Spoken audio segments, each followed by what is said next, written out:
नमस्कार दोस्तों, आप सभी का आपके YouTube channel youth star online classes में स्वागत है। तो आज इस वीडियो में हम लोग रेलवे के पिछले सभी एग्जाम में पूछे गए जितने भी प्रमुख प्रश्न हैं उनको हम लोग सेट वाइज सॉल्व करेंगे। तो 50 दिन में 50 सेट को हम लोग सॉल्व करेंगे और जीके में 20 में जो 20 क्वेश्चन पूछेगा आपका, तो 20 में 20 पूरा सही कराने की जिम्मेदारी हमारी है। चलिए स्टार्ट करते हैं। देखते हैं आज पहले दिन पहला सेट। तो पहला सेट में पहला जो प्रश्न है वो है टाइटन सबसे बड़ा चंद्रमा या उपग्रह है किसका।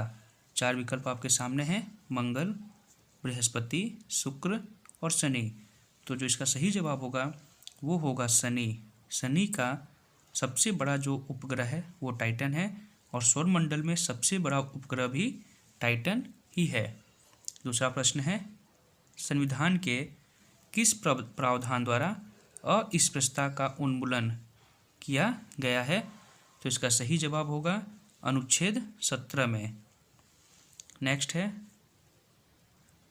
तीसरा प्रश्न है सर्वाधिक कठोर तत्व निम्न में से कौन सा है।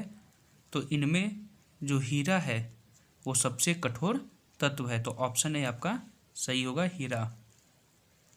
नेक्स्ट क्वेश्चन है लाल रक्त कणिकाएं यानी कि आरबीसी मुख्यतः कहाँ बनती हैं।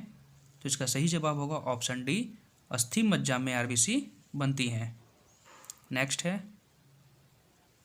डॉक्टर भीमराव अंबेडकर की अध्यक्षता में संविधान सभा की प्रारूप समिति में कितने सदस्य थे।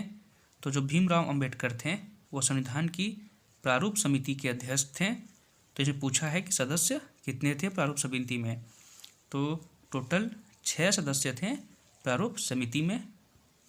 अगला प्रश्न है निम्न पश्चिम वाहिनी नदियों में से कौन 2 पर्वत श्रेणियों के बीच बहती हैं। तो इसका सही जवाब होगा नर्मदा नदी। नर्मदा नदी पश्चिम की तरफ बहने वाली नदी है और ये 2 पर्वत श्रेणियों के बीच बहती है। नेक्स्ट है हैलोजनों में सबसे अधिक अभिक्रियाशील है इनमें से कौन। तो इनमें से जो फ्लोरीन है, फ्लोरीन वो हैलोजन में सबसे अधिक अभिक्रियाशील होती है। नेक्स्ट है राज्यपाल किसके प्रति उत्तरदायी होता है। तो राज्यपाल राष्ट्रपति के प्रति उत्तरदायी होता है। नेक्स्ट है कीटों का वैज्ञानिक अध्ययन क्या कहलाता है। तो कीटों का वैज्ञानिक अध्ययन कहलाता है एटमोलॉजी। नेक्स्ट क्वेश्चन है दिल्ली सल्तनत के तुगलक राजवंश का अंतिम शासक कौन था। तो दिल्ली सल्तनत के तुगलक राजवंश का अंतिम शासक नासिर उद्दीन महमूद था। नेक्स्ट है रुधिर में श्वेत रक्त कणिकाएं यानी कि आरबीसी की अत्यधिक मात्रा में उपस्थिति को रोग विज्ञान की भाषा में क्या कहते हैं। तो रोग विज्ञान की भाषा में कहते हैं ल्यूकेमिया। नेक्स्ट है कमरे को ठंडा किया जा सकता है। तो इसका सही जवाब होगा संपीड़ित गैस को छोड़ने से, क्योंकि एसी में यही गैस यूज की जाती है। नेक्स्ट है उत्तराखंड विधानसभा में 1 सदस्य नामित किया जाता है। तो इसका सही जवाब होगा एंग्लो इंडियन समुदाय से। नेक्स्ट है तारों के कारण घटित आकाशीय परिघटना कौन है। तो इसका सही जवाब होगा कृष्ण विवर। नेक्स्ट है भारत का सबसे बड़ा व्यापारिक बैंक कौन सा है। तो इसका सही जवाब होगा state bank of India. Next है विभिन्न संस्कृतियों के वैज्ञानिक विवरण के तुलनात्मक अध्ययन को क्या कहते हैं। तो इसका सही जवाब होगा इथनोलॉजी। ऑप्शन ए इसका सही जवाब होगा। नेक्स्ट है